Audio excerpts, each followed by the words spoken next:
मत बनाओ मुझे फुर्सत में लम्हों का खिलौना। मैं भी इंसान हूं,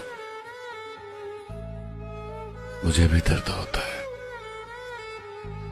हम तुम्हें मुफ्त में मिल गए हैं तो ये मत समझो कि हमारी कोई कीमत ही नहीं।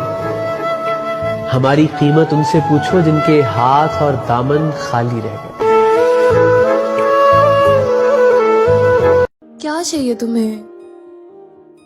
पहले वाली तुम, जिससे बात करने के लिए उसका वक्त मांगना नहीं पड़ता था, जो सच में फिक्र करती थी मेरी, उसका परवाह करना नाटक नहीं लगता था, जो मुझसे नहीं मेरे लिए लड़ा करती थी। मुझे वो वक्त वापस चाहिए